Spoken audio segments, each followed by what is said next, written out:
Hi, we're here to talk about the Hubsan Zino. This is Ron from Ron's RC channel.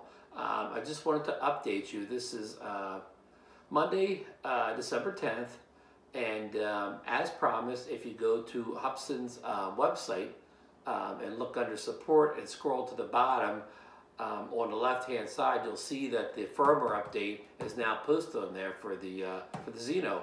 So hopefully this will add the camera functions, the camera settings, as we all hope for, and promises to resolve some other things like the supposed barometer issue and a couple of other things that some of the other reviewers have pointed out so far.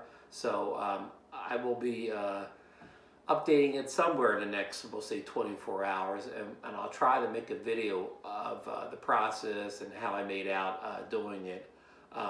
But just another short thing here. I was out testing in the field today, and I wanted to do a video where I showed off some of the intelligent features like the orbit and follow and waypoints and tap to fly or line to fly, but I couldn't pass the GPS accuracy test.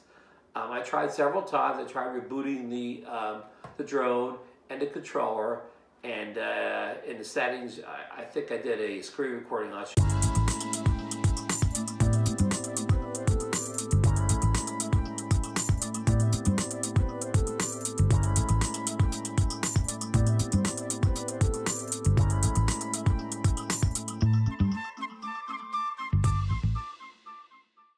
You can go in and you can redo the GPS accuracy test, but no matter what I did, I couldn't pass it.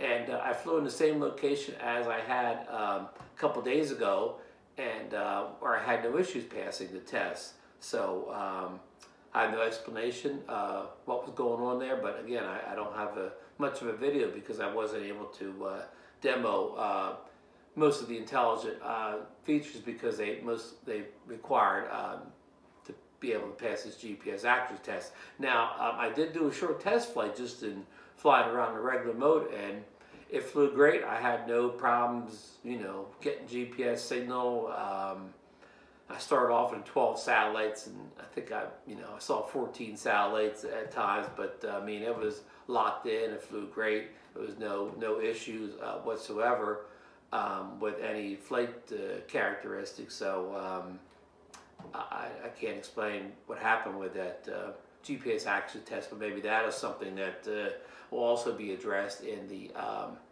big firmware update that came today. So again, this is try to keep this short. Thanks for stopping by the channel, and I'll catch you on the next one.